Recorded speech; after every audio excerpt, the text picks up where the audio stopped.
Gabriela. Isso, ótimo. Então é o seguinte.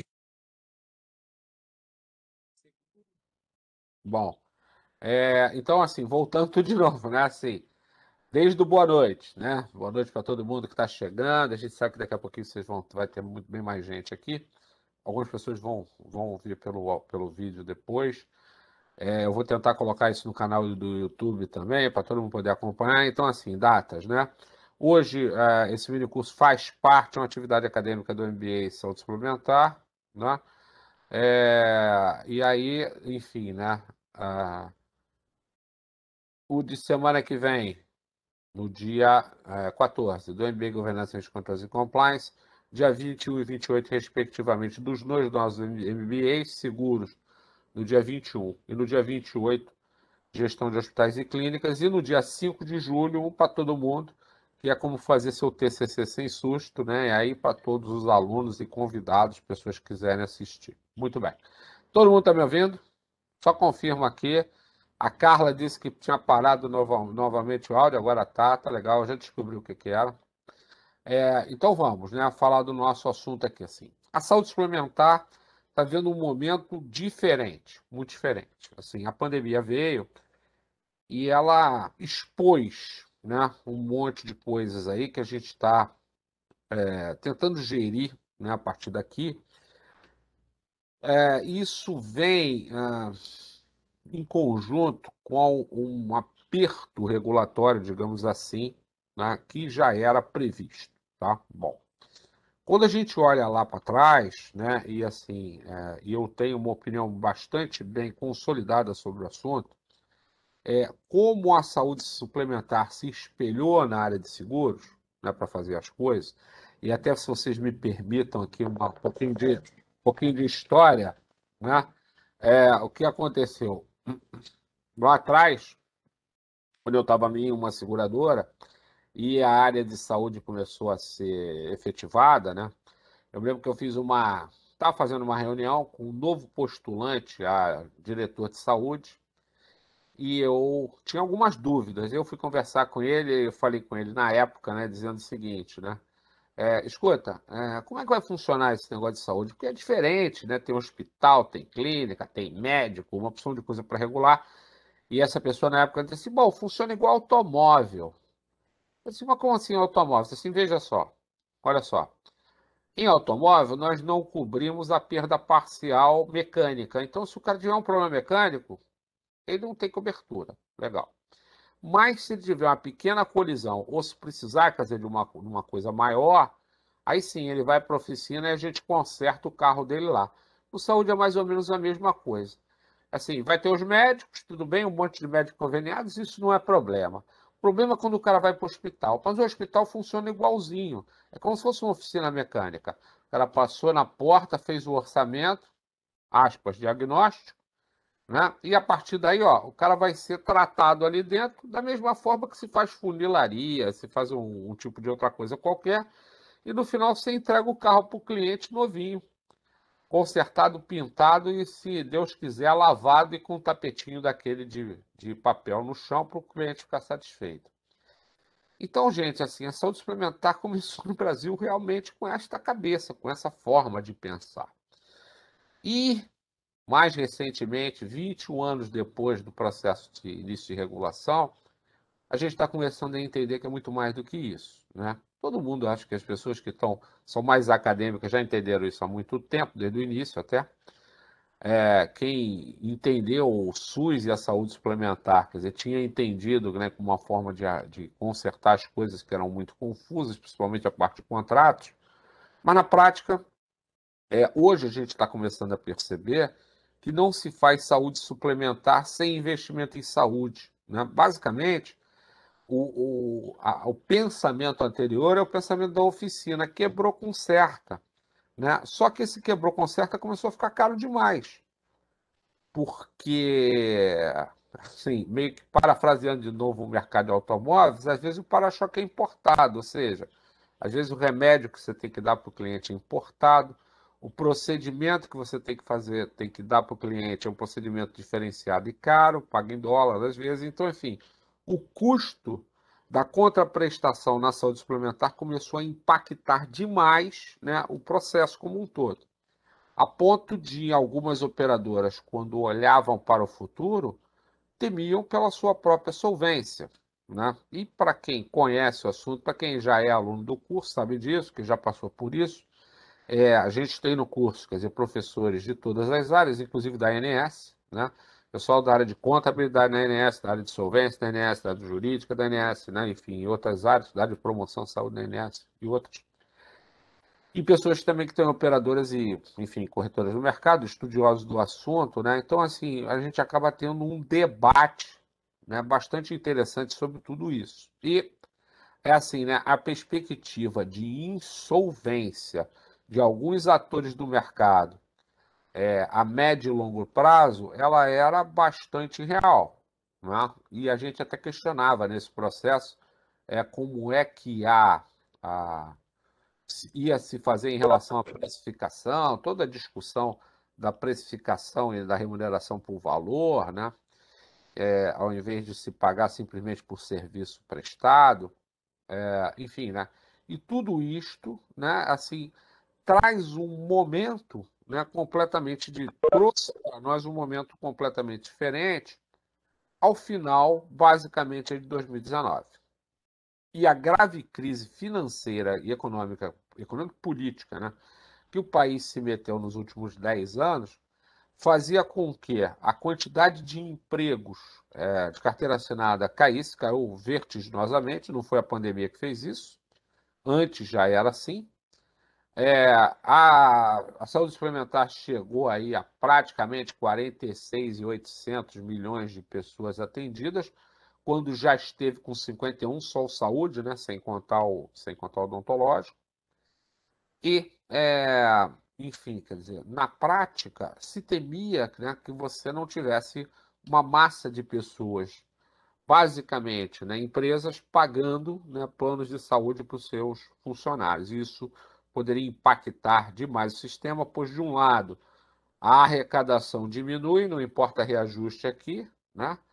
A arrecadação modular, né, continua, né, basicamente a mesma, ou é reduzida, e a quantidade de pessoas, né, que vão envelhecendo vai fazendo com que a pressão sobre o sistema aumente mais e também a inflação médica, né, advinda de novos procedimentos na área de saúde, que são aí, enfim, pelo menos em tese, né, a cada 2 anos, né, inseridos no rol de procedimentos da ANS. Então, assim, ao final de 2019, todos nós víamos com muita preocupação o que poderia acontecer na saúde suplementar. Bom, e, ao mesmo tempo, a ANS, meio que olhando para o que é feito no mercado financeiro, meio que vendo que já era realizado no mercado de seguros, né, começava a dar passos regulatórios importantes, sobretudo, né, na exigência de constituição de uma governança corporativa nas operadoras, quer dizer, cada vez mais forte, com a RN 443, quer dizer, todos os princípios da governança baseada em risco, né? Enfim, com a necessidade de se estabelecer programas de gerenciamento de risco robustos e também de controles internos, né? E isso necessariamente vem com o resto, compliance, integridade, auditoria, né? E uma série de outras coisas. Bom, e isso tudo em um caminho bastante claro, né?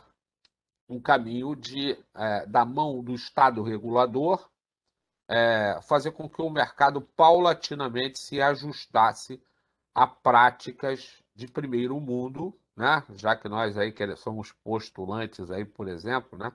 A estar aí em instituições, em painéis internacionais, né? Enfim, né? OCDE, por exemplo, né? Assim, a gente tem que se adequar à forma como isso é feito, né, em todo o mundo. E num processo, no caso da ANS, muito interessante, muito paulatino e muito bem feito, né? Assim, em relação a isso, mas, né, ainda assim, com lacunas em relação às particularidades do nosso mercado, que admite coisas, né, assim, que todo mundo conhece, né, como, por exemplo, que alguns beneficiários,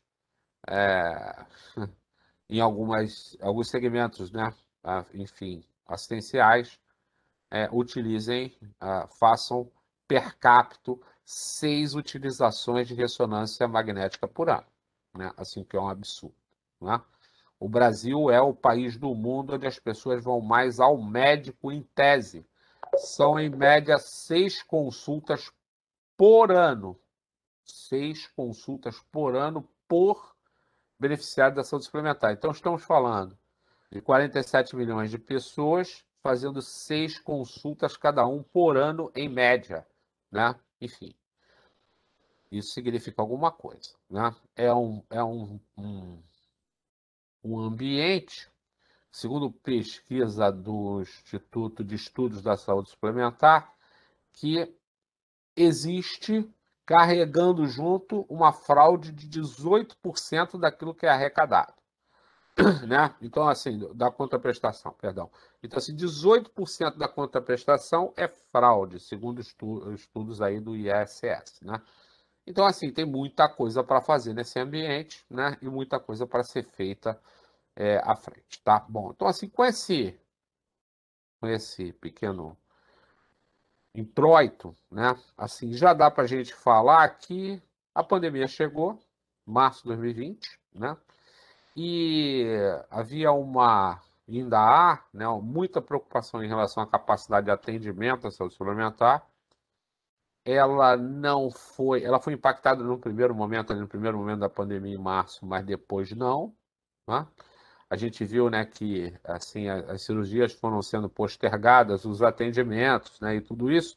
E eu vou mostrar para vocês o resultado disso já já, a partir da própria sala de situação da ANS, com o chart de ontem, né? Assim, tá aqui, tá absolutamente atualizado, tá?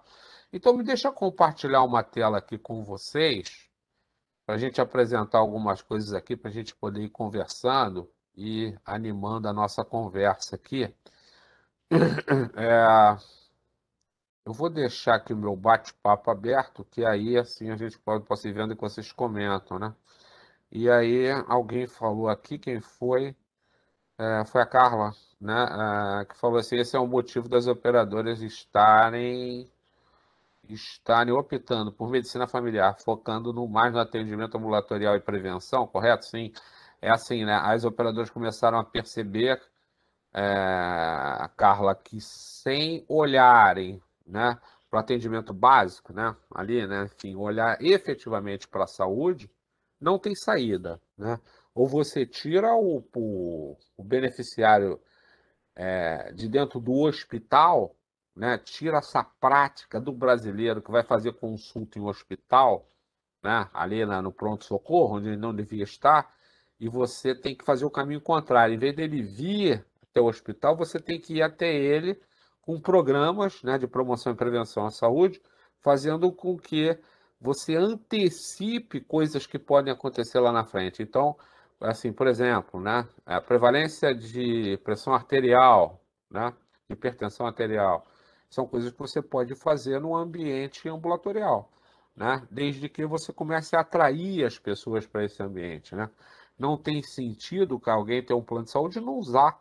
O plano de saúde é para usar mesmo, né? Mas usar de forma preventiva. Você ir ao médico uma vez por ano, fazer os exames e tal, não sei o que, que são coisas baratas, hemograma, né? Essas coisas são coisas baratas para você, né, ir tirando da frente, né, coisas mais graves que podem vir à frente e a tendência é exatamente essa. Bom, então vamos falar um pouquinho desses dados de setor aqui. Primeiro eu fiz uma comparação aqui entre o SUS e saúde suplementar.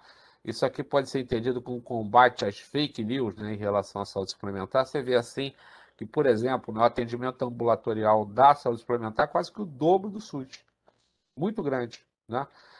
É, na parte ambulatorial aqui, você tem, quer dizer, para cada 100 mil pessoas, o SUS. Esse dado foi muito usado aí durante a pandemia, 37,1 estabelecimentos para cada 100 mil pessoas, e a saúde suplementar, que atende 25%, né, do total, ela tem 248,5 estabelecimentos para cada 100 mil pessoas. A gente está muito bem provido aí de atendimento, de pontos de atendimento ambulatoriais. Quando você fala de internação, aí o SUS tem mais, ó, 5.795 estabelecimentos aptos a internar pessoas, a saúde suplementar tem menos, 2, 3, 4, 8, tá? Agora, você tem que lembrar que isto aqui representa 75% da população. Na verdade, 100%, né? Só que os 25% que também têm plano de saúde preferem vir para cá, salvo em caso de acidente. Em caso de acidente, a ambulância leva eles para o SUS, né? E aí gera aquele processo todo de ressarcimento ao SUS que a gente já conhece, né? Quando chega no hospital, tem plano de saúde, como a saúde é suplementar, né? Você tem um ressarcimento ao SUS. Tudo bem. SADT não vale a pena falar, e emergência, que é importante, né? Olha aqui, ó. Da emergência, o SUS tem 10 mil estabelecimentos para emergências, a saúde suplementar 205. Tá equilibrado, né? Bom. Agora, olha beneficiários, o que vem acontecendo, que foi um dado que eu falei ali. Aqui você tem os dois tipos de plano, tá? O exclusivamente odontológico tem azul claro e assistência médica em azul mais escuro. Veja, em setembro de 2014, nós chegamos ao ápice de pessoas atendidas pela saúde suplementar, com 50 milhões, 50,3 milhões de pessoas, né? O que era bastante coisa, né? A gente dizia naquela época, são 70 milhões de pessoas na saúde suplementar, 50 de planos de saúde e milhões praticamente de planos odontológicos, né? Agora veja, né? O plano odontológico é muito barato no Brasil. Tem plano odontológico no Brasil de R$ 11, né? Então, essa curva, ela não se acentua muito, mas ela vem vindo, né? Ao ponto de a gente chegar em setembro de 2020, que é o último dado que a gente tem, com 26 milhões de pessoas com algum tipo de plano odontológico, e as pessoas dizem, não cobre nada, cobre, né? Existe regulação para isso. Mas também tem muito conflito em relação ao profissional de odontologia, né? Que estão nesses planos aqui. Bom, mas tirando isso, se pelo menos o brasileiro fosse uma vez por ano, né? Nós estamos falando aqui de 15% da população, talvez, se pelo menos a gente conseguisse igualar o número, 25% da população, né? Lembrando que a gente é um país ainda jovem, a gente não tem mais tanta criança assim, mas tem jovens, né? Se essas pessoas fossem ao dentista fazer uma consulta por ano, pelo menos, né? Para fazer limpeza, tirar tártaro e lá e tirar uma ou duas cáries, a gente teria uma saúde bucal no Brasil bem melhor. Então, pelo menos eu acho que a gente está se encaminhando para isso, muito devagarzinho, mas a gente está chegando lá. Na saúde suplementar, veja, com 47 milhões, e aqui a gente já está falando de um dado no meio da pandemia, veja que a gente vinha caindo, né? Setembro de 2017, 2018, 2019, a gente vinha caindo, veio a pandemia. O que aconteceu? A queda foi interrompida e cresceu um pouquinho. Mas na prática, nós voltamos a 10 anos atrás, praticamente. Ok? Em quantidade de beneficiários, né? Por tipo de plano, tá? Bom. Agora, olha essa aqui que é muito interessante.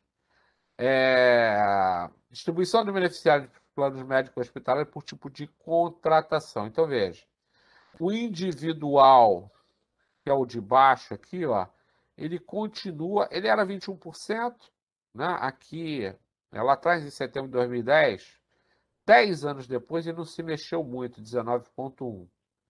Porém, né, existe uma tendência de contratação desses planos aqui sendo de novo, colocada na fogueira para isso aqui acontecer.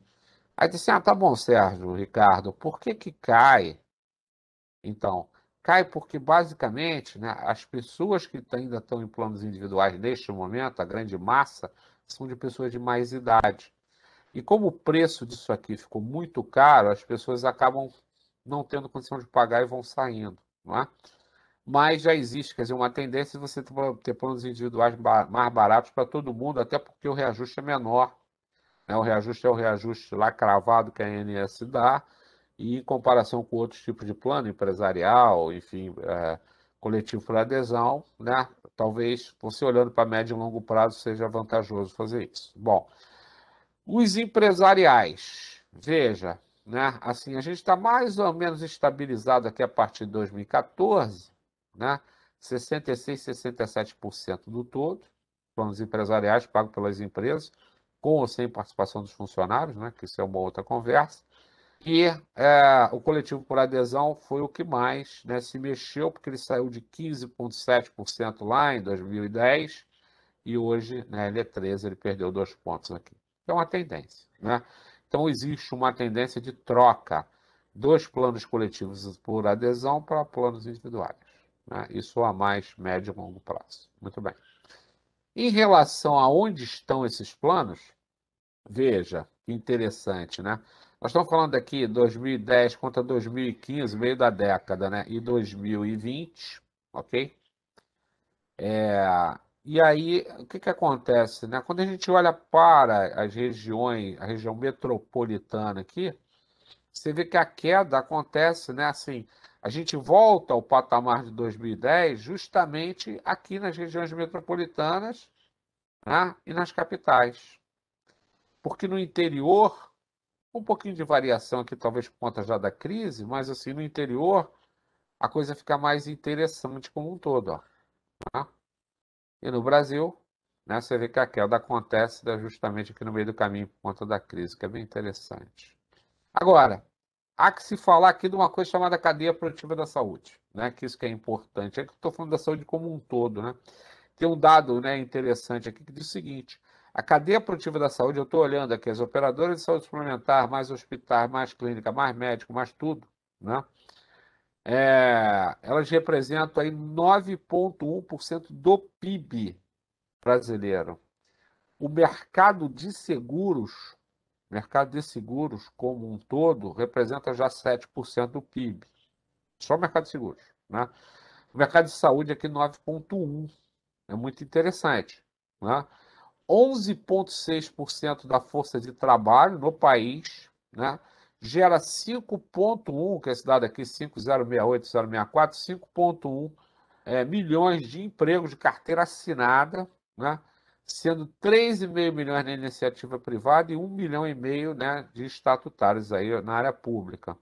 Agora, quando você desdobra isso nas pessoas que não têm carteira assinada, nos informais, talvez a gente esteja falando aí de 10 milhões de pessoas envolvidas aí na saúde suplementar, na saúde como um todo, né?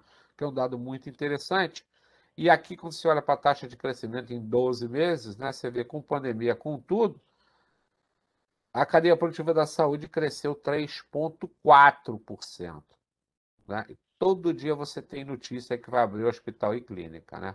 E esse é um dos motivos pelos quais, pelo menos 2 operadoras nos solicitaram que a gente pensasse no MBA para, que depois eu mostro para vocês, para a gestão de hospitais e clínicas, né? Olhando para a clínica médica, né? O médico, às vezes, é um excelente médico e um péssimo gestor, né? Porque não é da formação do médico ter coisas lá na área de gestão, que é o que a gente vai tentar ajudar a fazer. Tudo bem. Olha a sala de situação da ANS de ontem. Então, é o seguinte, aquilo que a gente viu, a gente perdeu 4 milhões, né, ao longo dos últimos 5 anos, ok? No mês, a variação foi positiva, cresceu. A taxa de cobertura da população é de 24,73, praticamente 25%, está aqui. Né? As operadoras em atividade 738, já foram 1.000 e tantos. Né? As operadoras ativas com planos dessas 738, 696. E planos ativos, 18 mil planos ativos. Cada operadora tem 10, 15, 20 planos. Muito bem. Bom, vamos olhar aqui dentro agora. Olha, beneficiário por tipo de contratação. O individual, 9 milhões, daquele total de 47.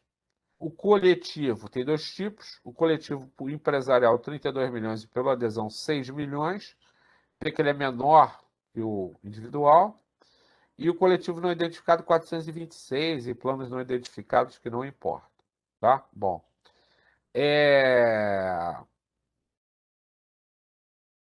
Quando a gente olha aqui, porque está aqui meio amarelinho, receita e despesa, né, que é muito interessante. Veja, vou começar do fim para o início.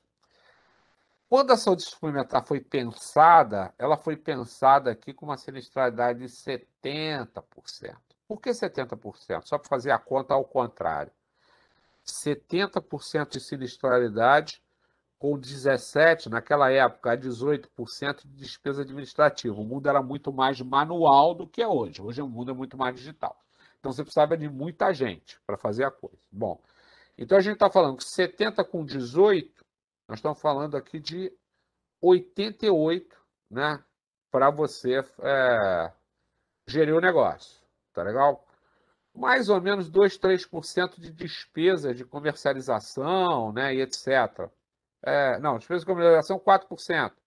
Despesas, estou dizendo, de despesas de propaganda, outras despesas, né, operacionais, 2 ou 3%. Então, vamos dizer aqui que dos 88 você chegou a 91, né, esticando a corda aqui. 4 a 5% de comercialização, mais ou menos, 91, 95. As operadoras faziam um lucro de 5%. Né? Então, foi isso que foi pensado quando, né, isso foi concebido 20 e poucos anos atrás, 22 anos atrás. Quando foi com 21 anos atrás, quando, né, foi regulado. Muito bem. O que vinha acontecendo?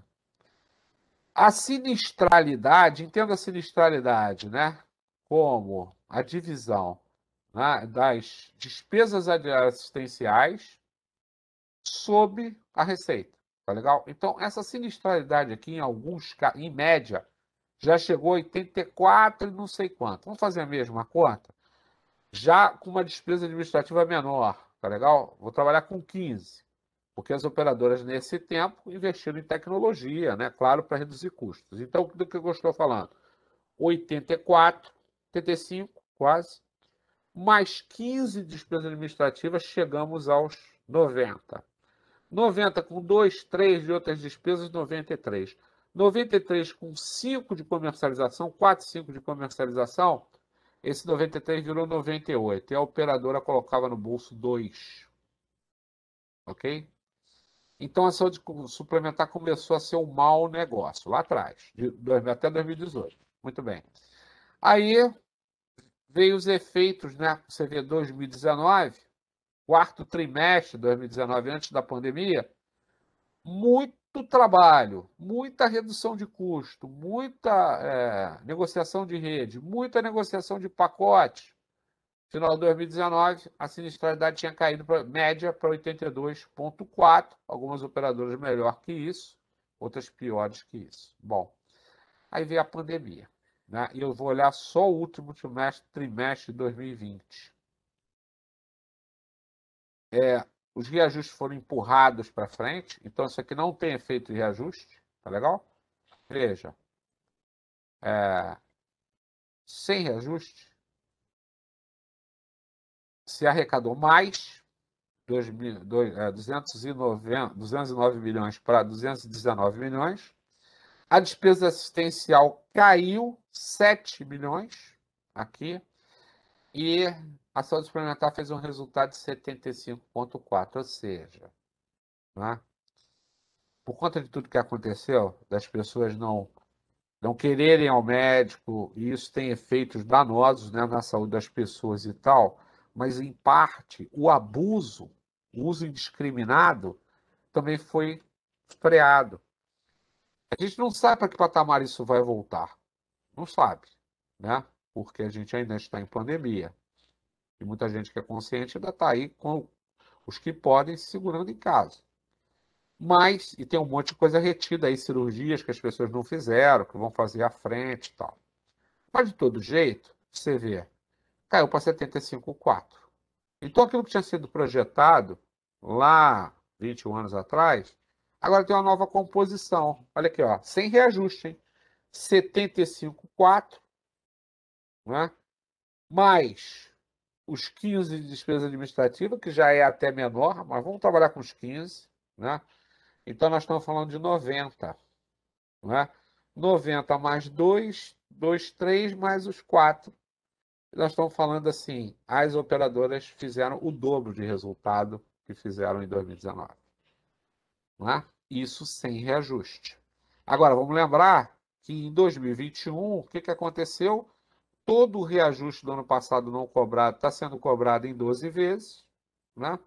Algumas operadoras começaram a reajustar tabelas, né? Então, assim, aumentou, né, já alguma coisa.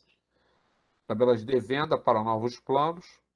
E a discussão que se faz no momento é que a ANS deve divulgar para planos individuais, né? O que, na verdade, acaba sendo meio que orientador do mercado, deve divulgar um número igual a zero de reajuste ou até um número negativo, que significa que as operadoras deveriam devolver dinheiro aos beneficiários. O que vai ser inédito, né, no país. E está todo mundo discutindo isso agora. E, na verdade, com o resultado de sinistralidade, né, e levando em consideração que já houve algum aumento, né, e que, né, todos os operadores negociaram para baixo, com a boa maioria dos beneficiários, o valor dos planos, então não teria sentido você dar reajuste nenhum.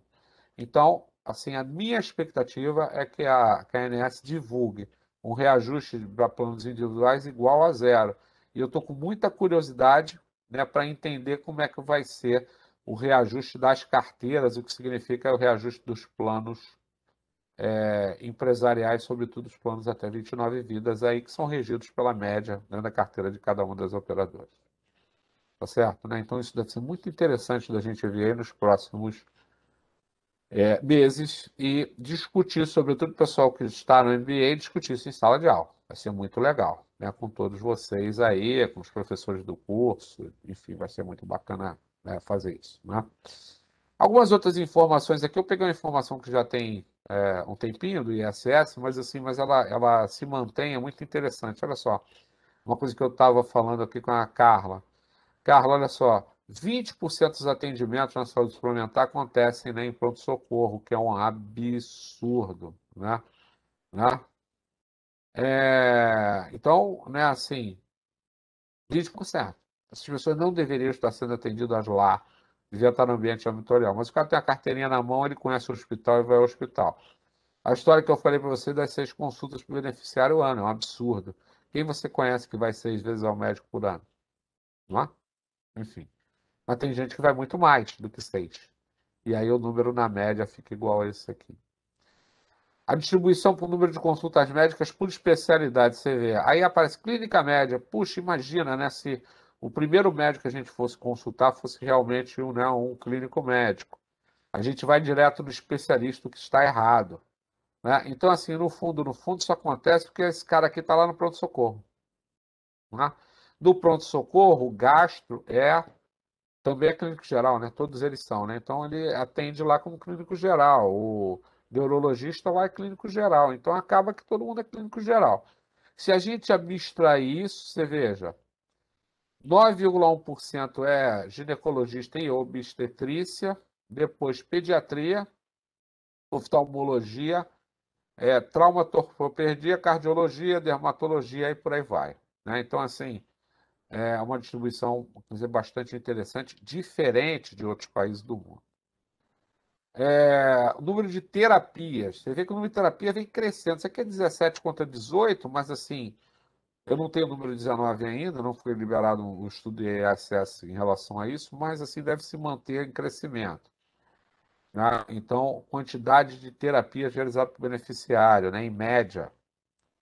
Aqui, número de exames de tomografia, que eu falei no início, você vê que é um absurdo, olha. Aqui, ó, autogestão por segmentação, né? Autogestão, cooperativa médica, filantropia, medicina de grupo e seguradoras especializadas. Você vê, quantidade de tomografia computadorizada por grupo de 1.000 pessoas. Nas demais, número aí 120, 131, 154. Nas seguradoras, bomba. Por quê? A mesma coisa em relação à ressonância magnética, ó. Bomba. Por quê? Porque nessas outras aqui tem uma gestão mais direta de custos. Na cooperativa, o médico é cooperado. Né? Na medicina de grupo, vamos lá, quem é medicina de grupo? Amil, enfim, GNDI, outras. Né? Você tem uma gestão apertada porque as unidades são próprias, hospital próprio, né, etc. Então, você faz uma gestão disso mais de perto. Questiona, né, o porquê. Assim como na filantropia. E nas seguradoras bomba, né? Porque não tem hospital próprio, não tem rede própria e tal, não sei o que é rede contratada, e aí, né, tem esse tipo de abuso. Tudo bem. Bom, as consultas, o que eu falei aqui, né? Tipo de consultas, e eu chamei a atenção lá para as outras, aqui está em ordem alfabética, né? Mas enfim, os dados 17 e 18, eu não tenho 19 ainda, mas enfim, né? As campeãs aí, né? Enfim, que eu tinha mostrado naquele gráfico lá para vocês. E é interessante, né? Tem coisas aqui que aparecem, né? Já fiquei normal, mas tem outras coisas aqui que aparecem que deveriam ter um volume, né? Bem maior, mas você vê os casos de psiquiatria, né, cara? É um dos maiores aqui, né? Na relação toda. Tem os campeões aí, clínica médica, cardiologia, ginecologia, etc., mas psiquiatria também, né? Assim, são o mundo moderno que a gente vive, é estressante e que cobra a conta, né, para todos nós. Tudo bem. Os outros atendimentos, fisioterapia, campeão, né, de audiência, e consultas de sessões com psicólogo, também é outro campeão. Né? Se você somar 7, vou botar aqui 2018, 9 milhões no segundo semestre de consultas com psicólogo, tá? Somar com psiquiatria aqui com mais. Oi, eu passei direto aqui. Com mais 2 milhões e 500, né? A gente vê o tamanho do problema. Muito bem. Aqui exames. Você vê. Ressonância magnética, tomografia, né? E procedimento citopatológico aqui, citopatológicos, né? Cérvico-vaginal, etc. Olha a quantidade. É, Endodoppler, uma quantidade enorme. Endoscopia também, né? Enfim, quer dizer, bem complicado. E mamografia, 2.500. Esse é um exame importantíssimo, né? Muito bem. É que os outros, né? Você vê o campeão, radiografia ainda é o campeão, né? Mas o cara faz uma radiografia e faz depois uma tomografia computadorizada, né?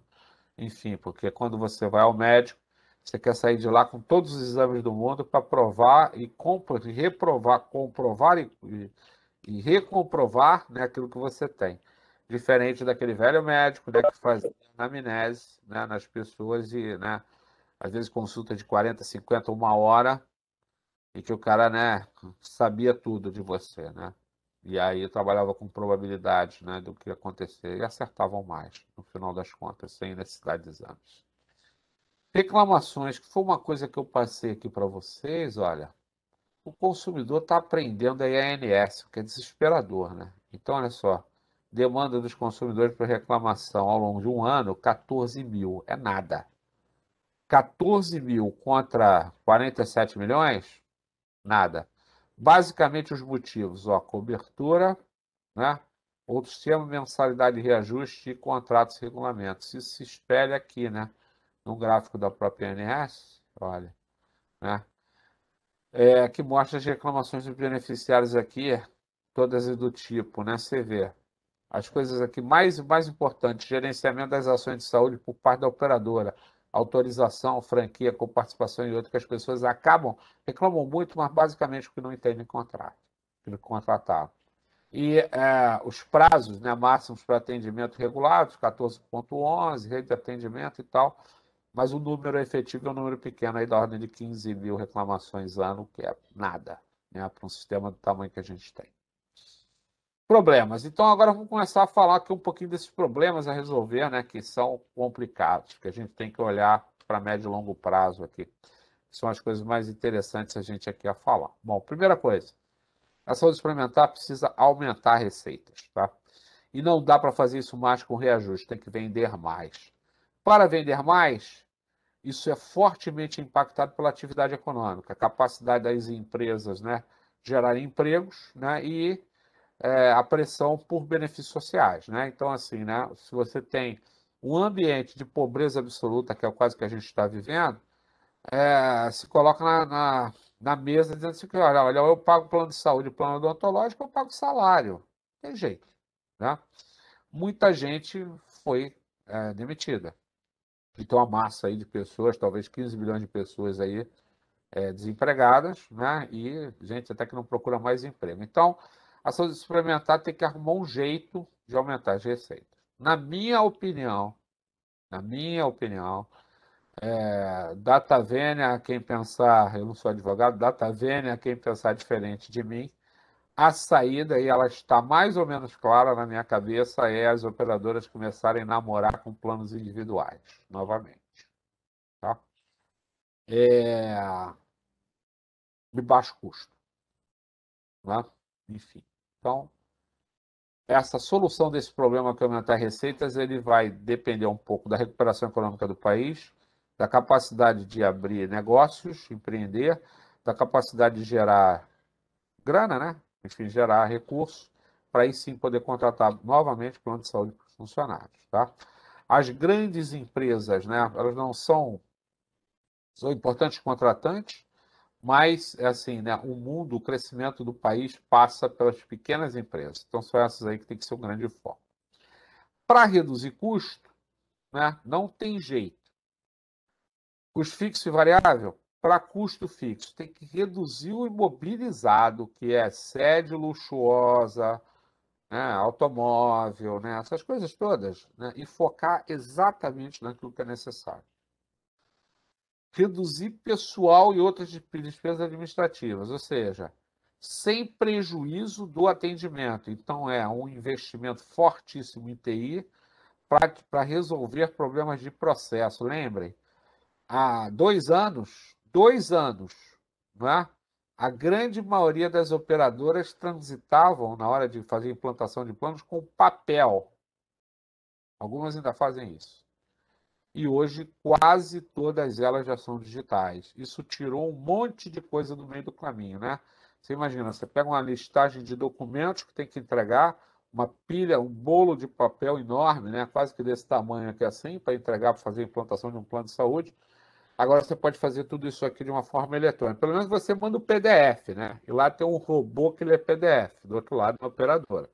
O que tira a necessidade de pessoas, basicamente de conferentes, e não de gente, né, para pensar o processo como um todo. Então, isso é fundamental. Uma outra coisa é que aquela nossa continha tem os 18% lá de fraude, né? Naquela receita lá de conta, não, nas contraprestações, que não é pequeno, não. Deixa eu mostrar para vocês aqui o tamanho. O PIB não é qualquer coisinha, não, olha.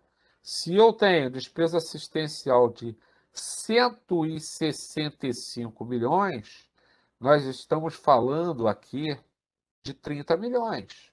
É muita coisa, tá certo, né? E você carrega esse saco de cimento de 40 quilos aí ao longo do tempo. Então, tem que trabalhar muito fortemente para combater a fraude aqui, para reduzir custos, né? Significa também revisar processos, revisar a forma de fazer, né? Tentar trabalhar com custos bem mais baixos, o que significa também trabalhar de forma digital. Os custos variáveis, reduzir as despesas administrativas comerciais, eu estou falando de remuneração comercial ao longo do tempo. É quase que impensável pagar vitalícios, né? Vitalício mesmo, né? Ao longo do tempo. Melhorar substancialmente a subscrição e precificação de risco, né, o que é uma discussão interessantíssima. Esses dias eu recebi um PDF de um livro, de uma discussão, um compêndio bem interessante sobre precificação de plano de saúde.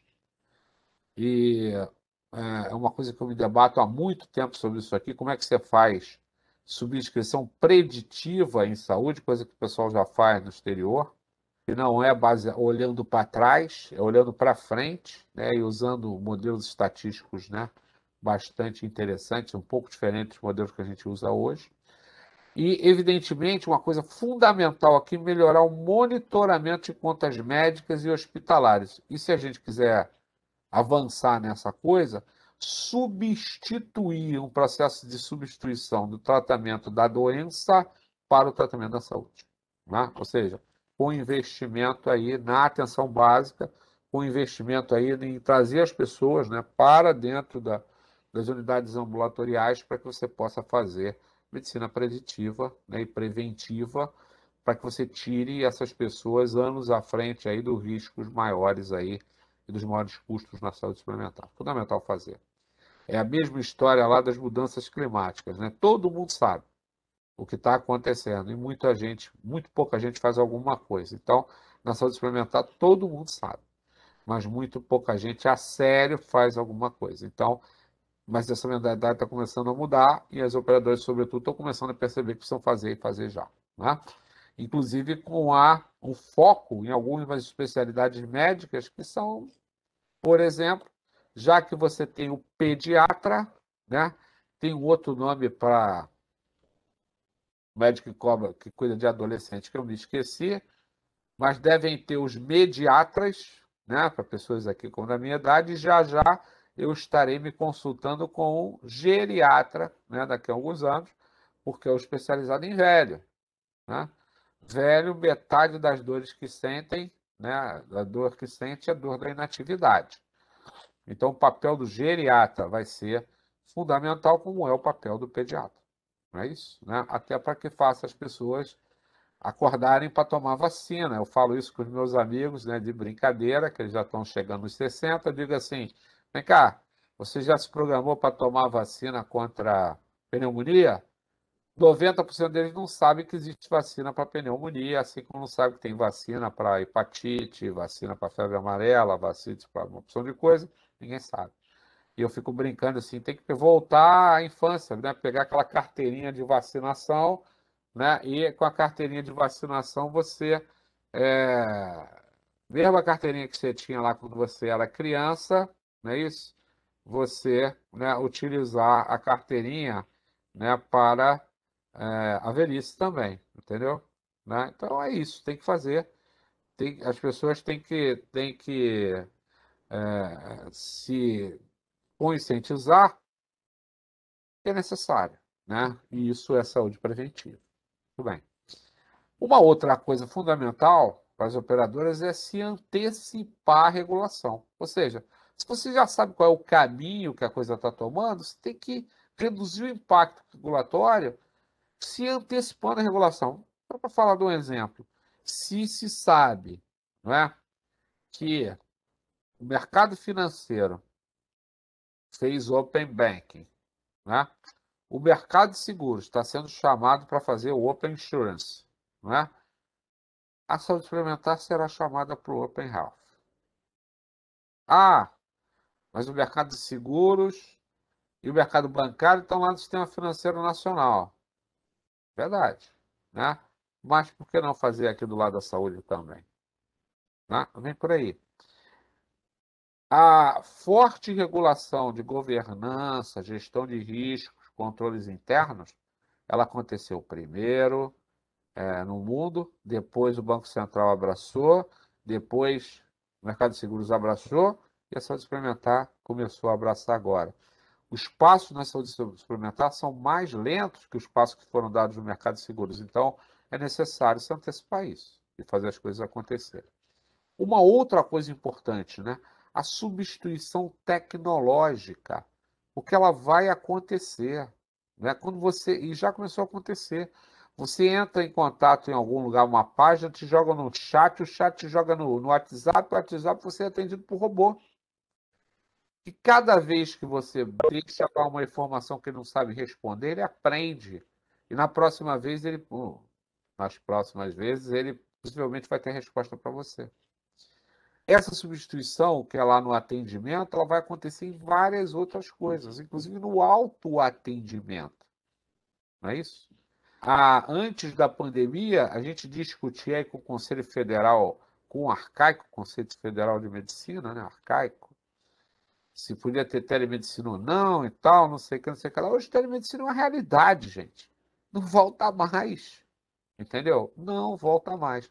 Se eu tiver aqui, como eu tive durante a pandemia, uma pequena alergiazinha, eu ia ter que sair da minha casa, ir para o médico.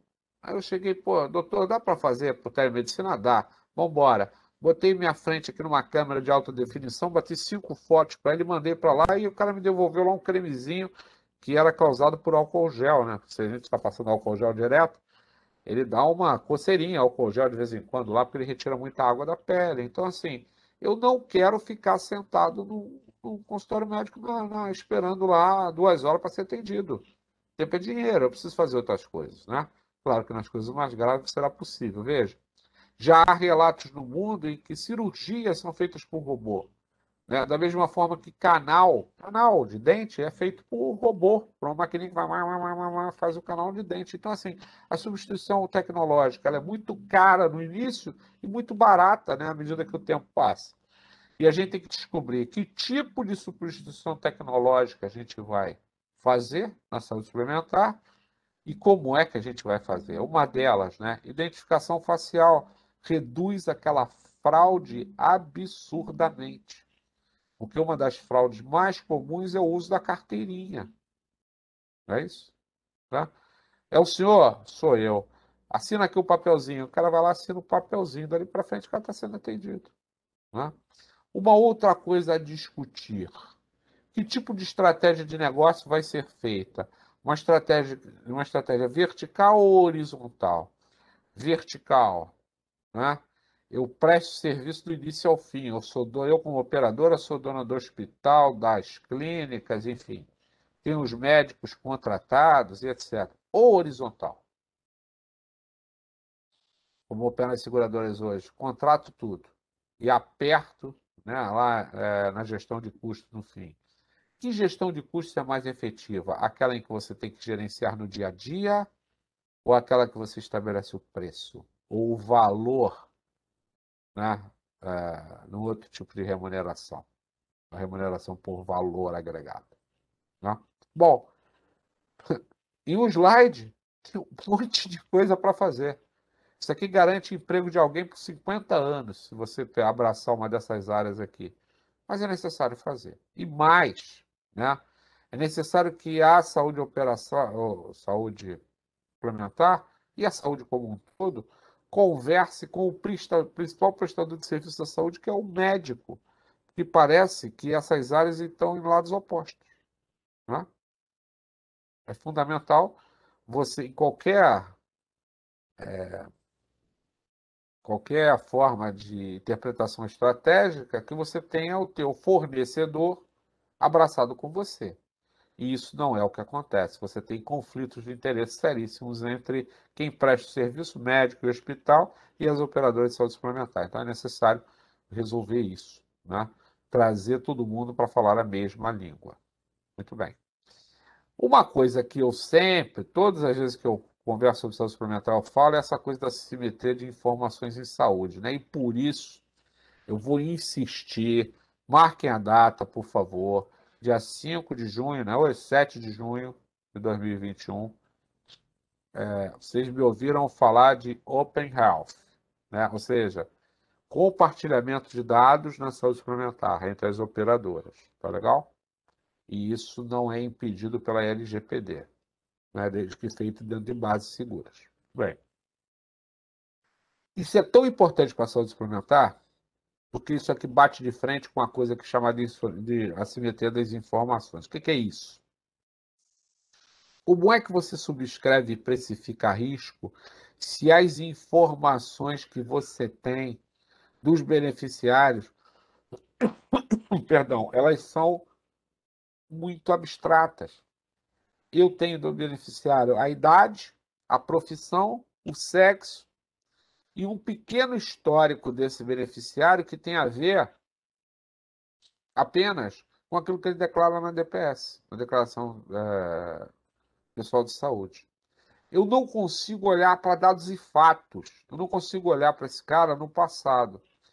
Agora veja, uma outra loucura. Se eu tenho 30 anos de saúde suplementar e eu resolvo migrar de uma operadora para outra, o meu preço é igual ao cara que nunca teve.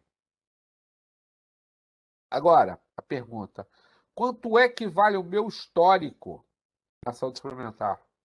Às vezes que eu fui ao médico, às vezes que eu fui operado, as doenças de base que eu tenho, tudo isso. Será que se essa informação minha, né, estiver disponível como um todo, eu não consigo melhorar o preço de todo mundo? E só para ser egoísta, será que eu não posso levar meu cadastro positivo na saúde da mesma forma que se faz hoje com portabilidade de dívida? Não é? Dos fatores sine qua non para você fazer portabilidade da sua dívida do Bradesco para o Itaú é o seu cadastro positivo, aquele que diz que você paga em dia. Então, se eu vou ao médico todo ano, se eu faço acompanhamento médico das minhas doenças de base, se eu não tive cirurgias importantes, se eu mantenho o meu peso e a minha saúde mental controladas, se eu estou preocupado em prevenir, né?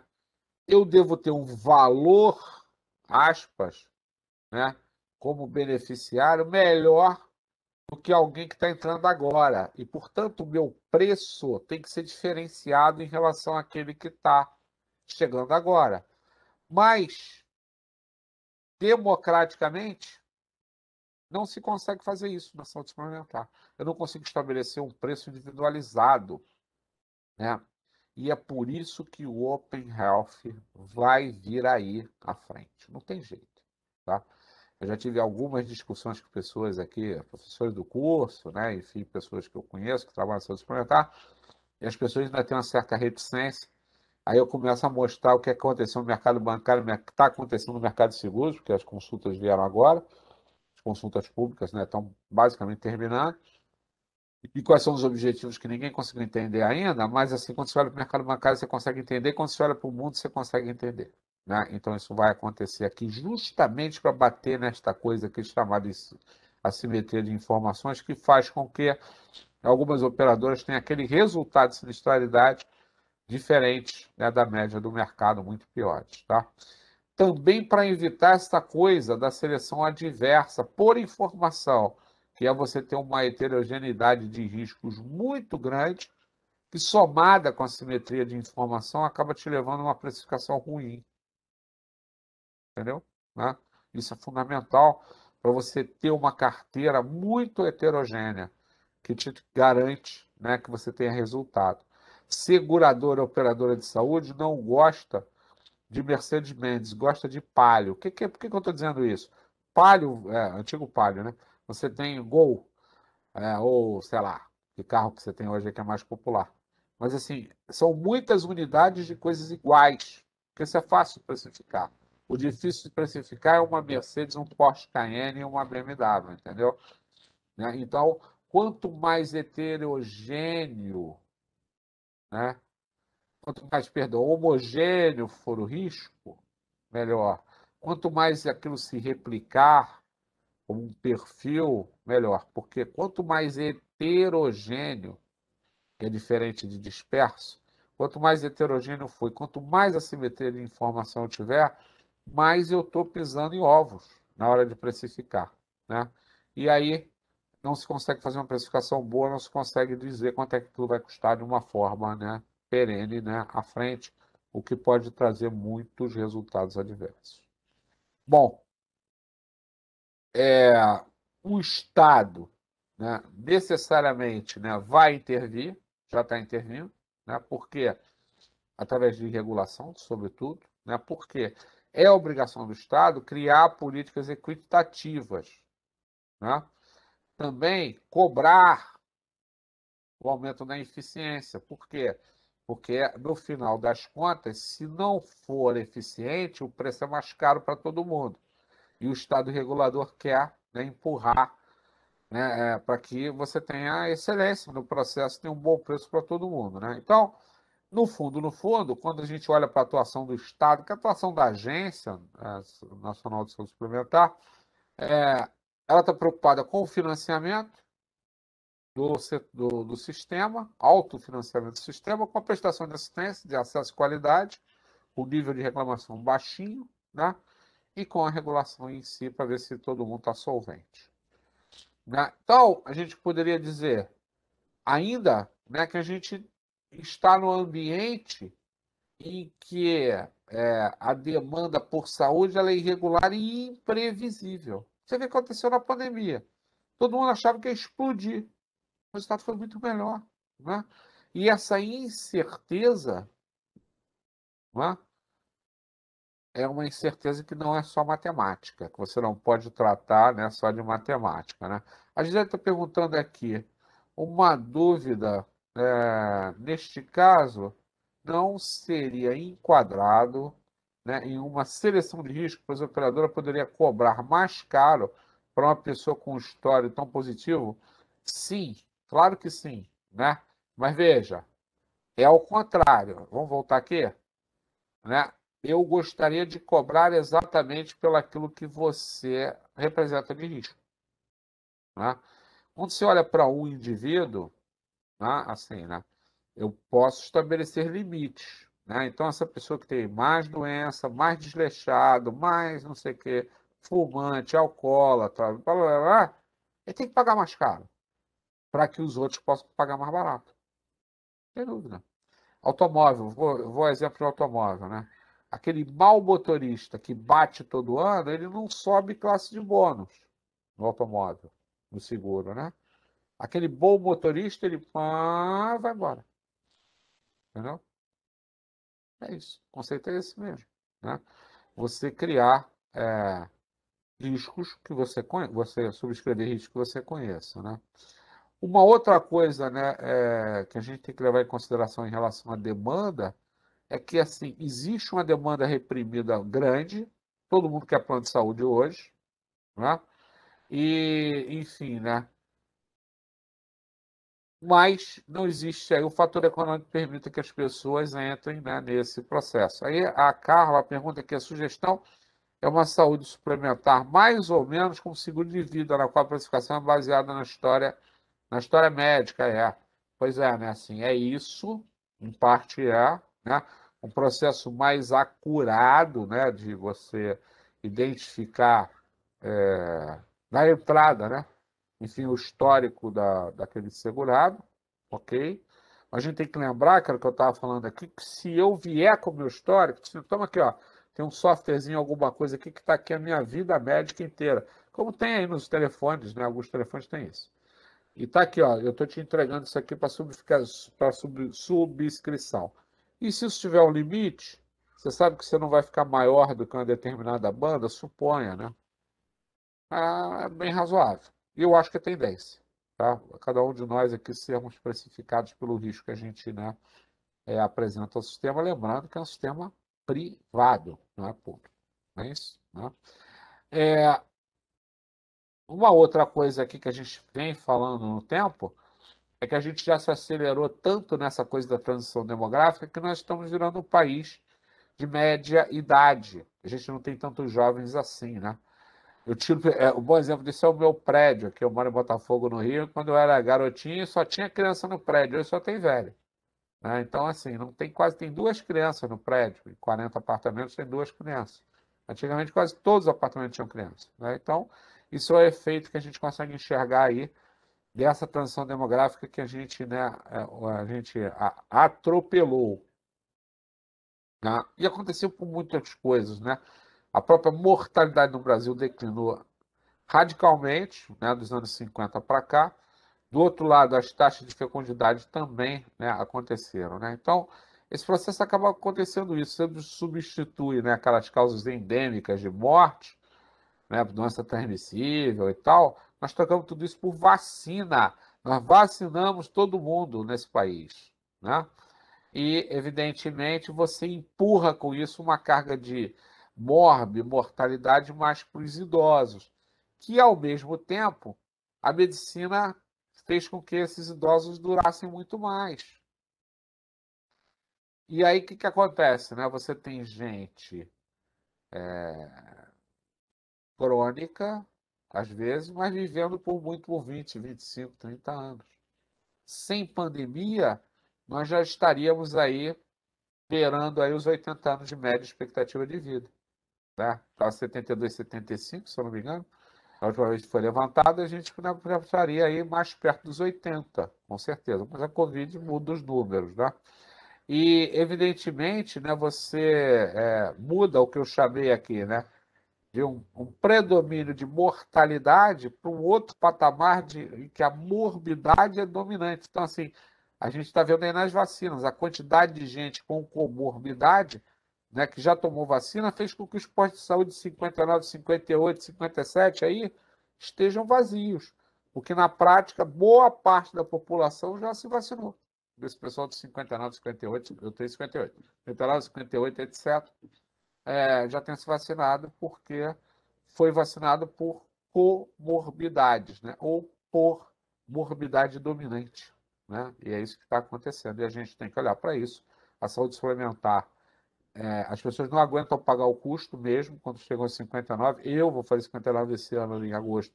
Já sei o tamanho da pancada, né? Que vem por aí, 65, 70% de pancada no meu custo individual de plano de saúde. E, evidentemente, num determinado momento da vida, todo mundo tem que fazer conta. Enquanto você é ativo, está tudo bonito. E depois, quando você vive de aposentadoria, né? Complicado, tá certo? Muito bem.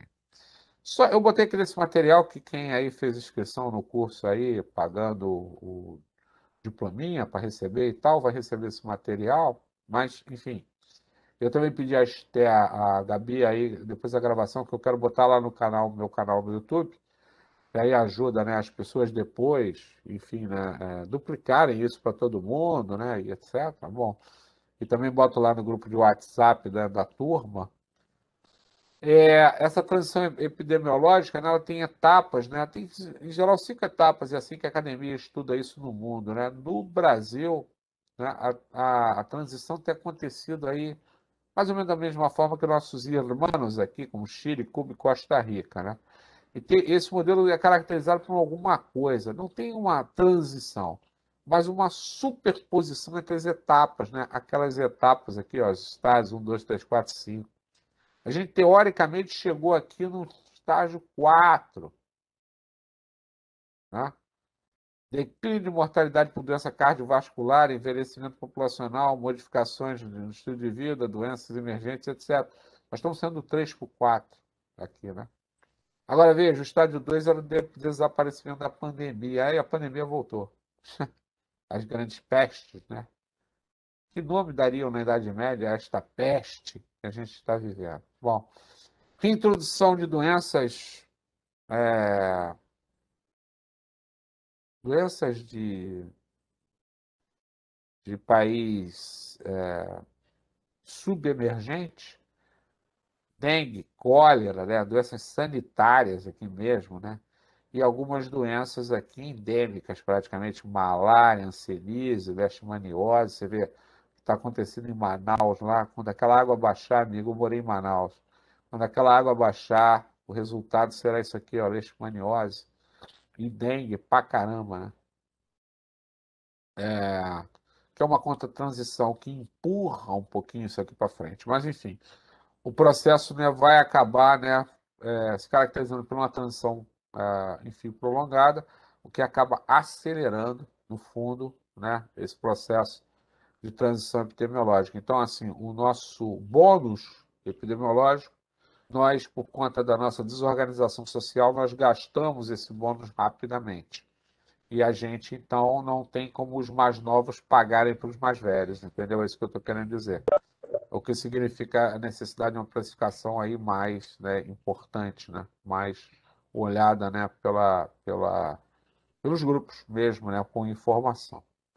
E no Brasil você vê que estranho, né? Assim, eu vou citar aqui já direto, né, o perfil de mortalidade, e é claro que isso aqui é pré-pandemia, né? Então, assim, no Rio de Janeiro, uma amostra aleatória de 242 indivíduos com 60 anos ou mais de baixo poder aquisitivo, submetidos a uma entrevista domiciliar, revelou alta prevalência de má visão, 42%, gente com catarata aberta, maldição, 17%, e problemas dentários, 63%. Quem não tem dentes, não mastiga, né? E quem não mastiga, mastiga mal, tem vários problemas. Déficit cognitivo significativo, 30%, e depressão, 35%. Você vê, os males, né, dos idosos, que a gente está submetido, e todo mundo, de certa forma, hoje em dia está.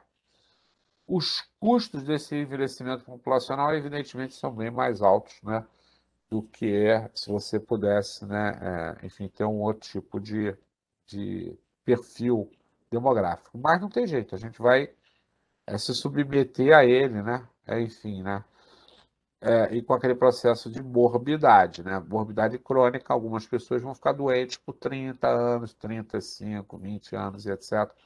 E isso traz custos aí para o sistema de saúde, tanto o público quanto o privado, né?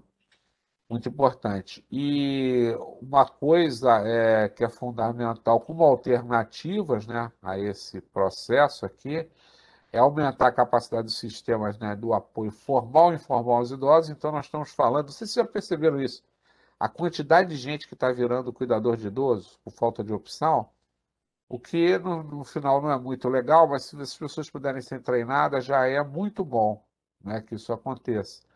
Mas, assim, também os sistemas de saúde vão ter que estar preparados para atender mais os idosos. Não é só atender no hospital quando o cara está doente, é antes, né? Exercitar essas pessoas, fazer essas pessoas, né, continuarem produtivas, né, com cérebro produtivo e tal. A gente tem muita ideia de que velho vai para a pracinha, né, jogar dominó.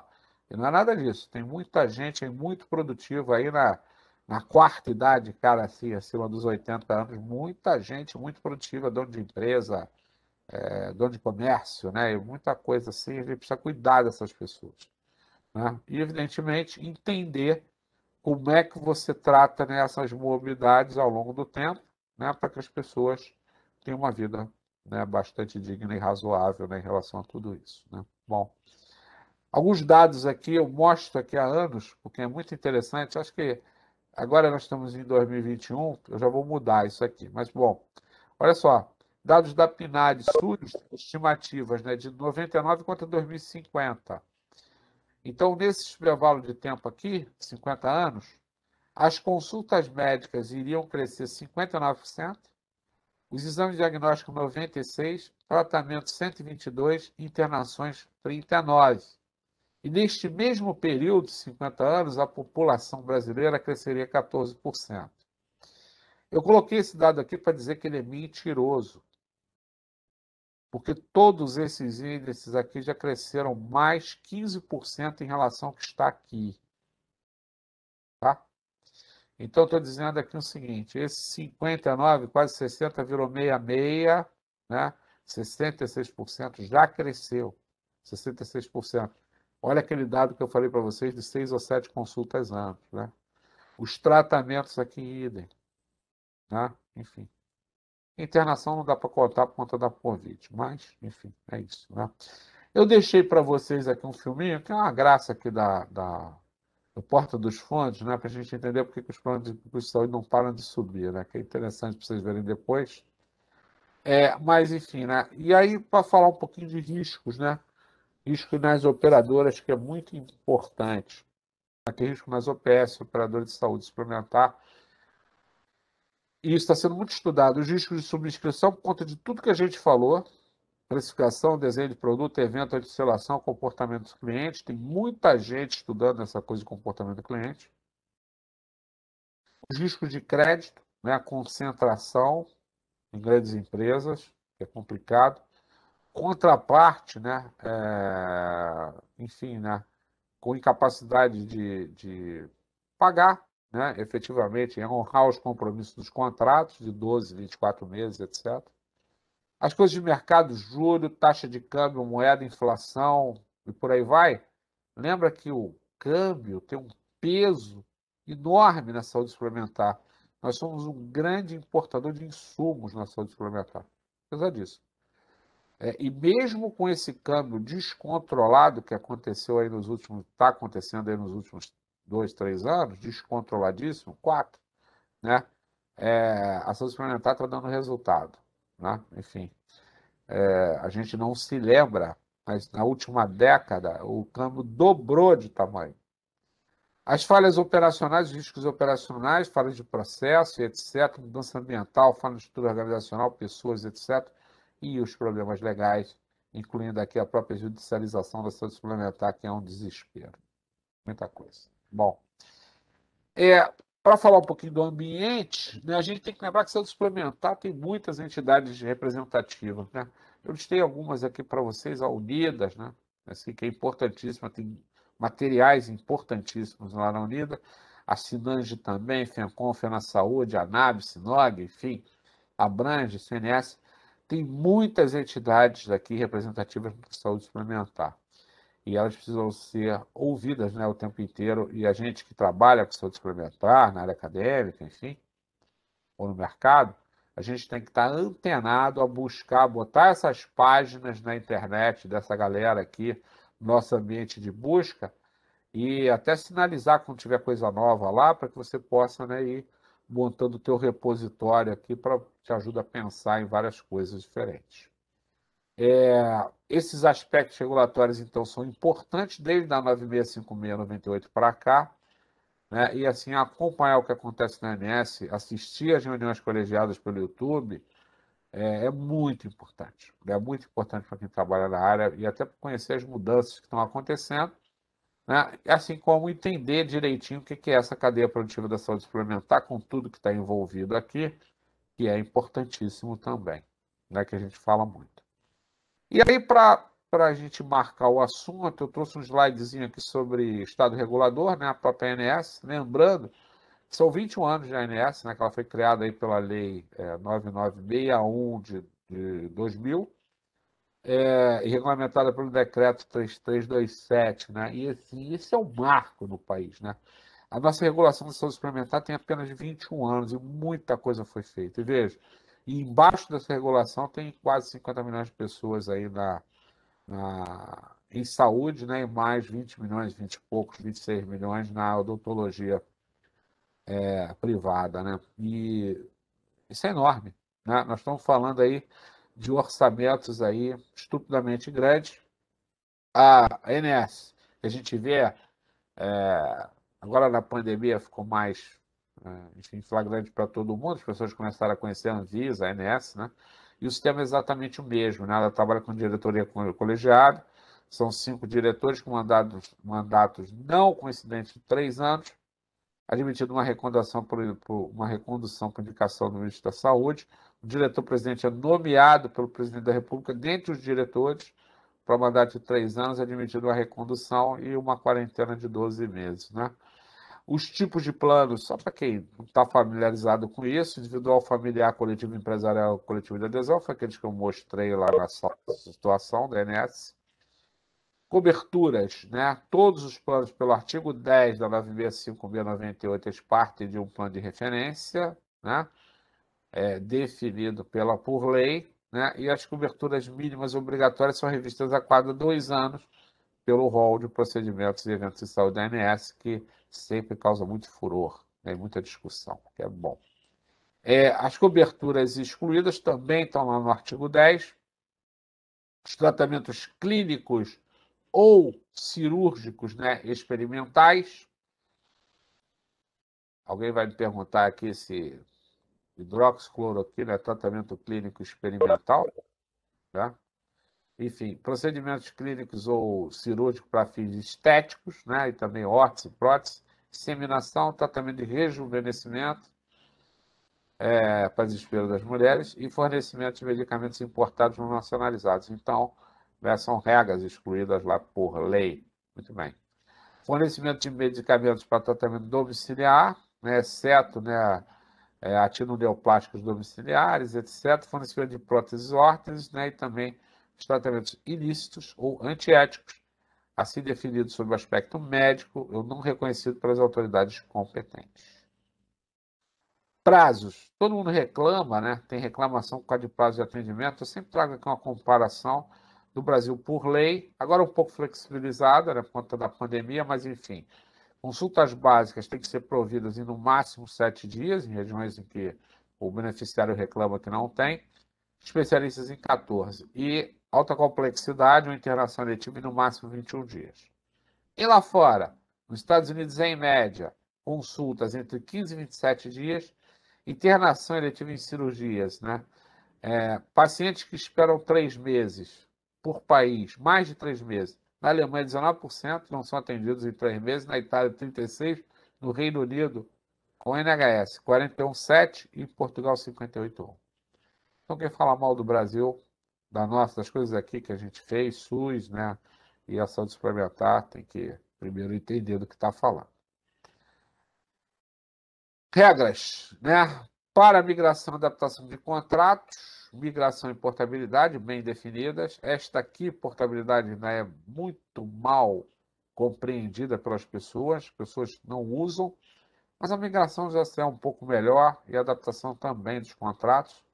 E o desespero, ressarcimento ao SUS, que está previsto lá no artigo 32, por conta da utilização da saúde pública por pessoas que têm, né, planos de saúde, gera o ressarcimento ao erário, né? E também o ressarcimento agora regulado pela 358 e pela 240-10, né? Então, por base uma tabelinha chamada TUNEP. Muito bem. Alguns assuntos ainda em discussão nesse momento. Reajuste, né, que eu falei para você, vai ser zero, vai ser negativo. Os aspectos da judicialização pós-pandemia, muita discussão. Tipos de remuneração por valor agregado ou por serviço, muita discussão. Os novos procedimentos que entraram no rol, muita discussão. Como fazer controle de custos no ambiente tão regulado. As fraudes, lá os 18%, 19%. A coisa do Open Health, dados beneficiários versus dados públicos, né? E também dados dos pacientes, né, em ambiente hospitalar. Programa de promoção e prevenção à saúde, muito forte, tem dessa discussão aqui. Solvência e tendência, com tudo que está acontecendo. E, possivelmente, depois da pandemia, um novo marco regulatório da saúde suplementar. Posto que há 79 mil sugestões e coisas perdidas por aí para serem consolidadas, já merece, 21 anos depois, um novo marco regulatório. Talvez nos próximos 4 anos, né? A gente ter aí uma nova 9656, aspas, né? Que possa regular a saúde suplementar para frente, né? Bom, então, assim, isso era o que eu queria falar para vocês, e eu quero fazer um convite para quem não é ainda da nossa comunidade, né? Lembrando que isso aqui é um evento, né, do MBA, e venha conhecer o nosso MBA, né? O MBA Saúde Suplementar. Isso foi uma ideia, sabe? A ideia foi minha, eu vou aqui apertar minha mão pela ideia de montar esse MBA há muito tempo atrás, e né, aqui na Católica, eu estou passando aqui os slides só para vocês irem vendo aqui, né? Enfim, né? Uma parceria aí com o IPTEC, com a Católica, que é muito legal, né? Enfim, né? A Católica é realmente espetacular nesse processo. E para falar do curso, é um curso que, né, ele funciona presencial quando a gente pode, né, possivelmente em 2022, e online, assim, de uma forma muito legal. A gente tem uma interação muito grande para essa mesma plataforma aqui que eu estou usando com vocês. É o Webex, a gente monta turma, pode fazer o que quiser com essa plataforma, botar o pessoal em grupo. O pessoal assiste o curso ao vivo, nos sábados quinzenais, ou assiste depois, faz as atividades na plataforma. Então, assim, funciona muito bem. Aqui sou eu. E aí, toda a fundamentação, curso aprovado pelo MEC, né, direitinho, e todas os docentes, né, gente aí do mercado, da ANS, de operadoras, né, etc. E grade de disciplinas são 19 disciplinas, e aqui, também lá na nossa página, que eu vou mostrar para vocês, tem toda a descrição das ementas aqui, ó, de todas as disciplinas. Ambiente econômico, quem ministra essa disciplina é o Samir da ANS, análise ambiental da competição é a Renata da ANS, Renata Gasparello, aspectos legais na saúde suplementar, Liliana, que é da AIDA, desenvolvimento de talentos, a Marta Metzler, comercialização de produtos sou eu, contabilidade aplicada é o Gilberto Pessoa da ANS, controles internos e governança na saúde suplementar sou eu, porque é a minha área, né, riscos e controles internos. Estratégia de prevenção é a Kátia Anz, da ANS. Gerenciamento de projeto Ricardo Marques, da Líder Seguradora. Gerenciamento de risco sou eu. Gestão de pessoas, a Carmen, que foi superintendente de pessoas da Sul América Saúde. Gestão financeira e orçamentária com o Ricardo Pádua, que é superintendente, gerente do BNDES. Né? Histórico e panorama com o doutor Aloysio, que foi superintendente da Abrange e hoje está na Ildes Advogados. Legislação e regulação assistencial também com o Samir, que é da ANS. Metodologia da pesquisa comigo, com a Manuela ou com o professor Luiz Antônio Campanar. Produtos de saúde e odontológico, né? E com o Charles Lopes, que muita gente conhece, que é da B2 Saúde. Né? Sistema de TI com o Ricardo Simões, da Líder. Solvência com a Renata Gasparello, da ANS, e subscrição e precificação com Charles Lopes. Então, assim, gente do mercado, gente que trata as coisas no dia a dia, não é só teórico, né? Que é bem interessante. E as informações importantes, sábados, né, quinzenais de 8h30 às 17h30. Nossos telefones, né, que vocês já conhecem, porque fizeram inscrição aqui nesse mini curso que ele fez. Custa R$ 455 por mês, 24 prestações, mas se você paga até o dia 2, cai para R$ 409,98, então vale a pena. Basta fazer contato com o nosso povo aqui. Se vocês quiserem falar comigo, está aqui o meu e-mail, meu telefone, né, para fazer contato por WhatsApp, por e-mail, né, e por aí vai. Tá? Bom, para o compartilhamento aqui, deixar essa tela aqui um pouquinho, só para falar com vocês. Então, assim, né, a minha ideia era, eu fiz isso 1h30, ainda bem, né, tempo que eu planejei aqui, e estou à disposição, se vocês tiverem alguma pergunta que quiserem fazer, eu vou tirar a tela para ficar melhor. Se tiverem alguma pergunta que quiserem fazer, até o microfone, abrir o microfone aí e fazer, estamos à disposição de vocês, né? Pessoal que vai nos ver gravados, né? Se quiserem depois fazer contato por WhatsApp, por e-mail e tal, tiver alguma uma pergunta, alguma coisa, né? Podem fazer também. O pessoal que está aqui, alguns são alunos. Uma pergunta, moçada, não? Então, beleza. Então vamos lá. Pessoal que está. Ah, sim, o canal do YouTube. Deixa eu fazer os convites do YouTube aqui. Peraí. Deixa eu fazer os convites do YouTube aqui, porque tem coisa legal no YouTube essa semana. Eu vou botar lá no YouTube. Tô abrindo aqui, tá? No YouTube, para mostrar para vocês aqui, para vocês se inscreverem, tá? Então é o seguinte: a minha empresa é associada aqui ao EPTEC, né? E ao CP. Então é o seguinte. Na página da minha empresa lá, né, que é a Gravitas AP, Treinamento e Consultoria, deixa eu botar aqui na tela para vocês, só para vocês verem aqui, rapidinho, o canal, se ele aparecer aqui. Cadê o negócio aqui? Calculadora, tá aqui, ó. Vou mostrar aqui porque eu fiz o convite, tá aqui o convite nesse filminho aqui, ó. A partir dessa quinta-feira eu estou fazendo uma maratona chamada Maratona Papo Cabeça, tá? Que tá esse filminho aqui, tá? Então, Gravitas AP, se vocês quiserem, entra aqui para ver.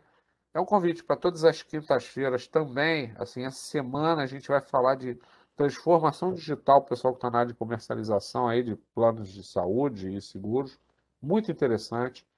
Meio que demistificando o que as pessoas dizem que é transformação digital. E trouxe o Sérgio Wilson, ex-diretor da Sul América, da Zurich, da Generali, para falar disso, né, dessa transformação digital, que realmente importa.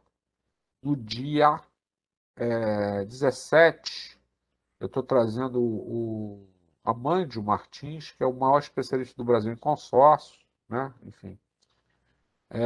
E depois, no dia 20, 17, 10, 17, 24, a Cláudia Pereira, que é ex-chefe de RH de várias empresas internacionais, para falar de liderança. Bom, aqui no canal, vocês têm muito material legal, tá? Se vocês quiserem dar uma olhada, aqui tem um, por exemplo, sobre reajuste de plano de saúde, ó. Deixa eu passar aqui, ó. Você pode fazer o seu caminho na sua. Isso aqui é um papo que a gente fez no ano passado, 2020, isso aqui é de 3 de setembro. Então, estão aqui professores do curso, ó. Eu, professor Aloysio, professor Charles Lopes, para quem quiser assistir. Bem legal, tá? E aqui tem vários outros materiais aqui, os vídeos, tem vídeo aqui, a dar com pau. Muita coisa aqui da área de saúde. Nós fizemos uma maratona no passado com o pessoal do Grupo Superação Total, também sobre vários assuntos aqui diferentes, mas também sobre como prospectar novos clientes, né? Enfim, tem coisas aqui sobre gestão pessoal, com o Maurício Tadeu aqui, tem coisas aqui sobre área pública, licitações e contratos, né? Plano de saúde durante a Covid, que vale para hoje, que a gente continua na Covid. Então, enfim, tem muito material bacana aqui, ó, entendeu? E a gente vai fazer isso aqui pelo YouTube. Eu vou botar para vocês aqui no bate-papo, para quem quiser se inscrever, porque tem um lugarzinho lá para você se inscrever, para você receber. Cadê o bate-papo? Tem um lugarzinho para você se inscrever e que é mais fácil, que aí você é lembrado, né, de que você precisa fazer para se inscrever. Aqui eu vou botar aqui para vocês aqui, aqui, ó. Simpla. Aqui, ó. É, deixa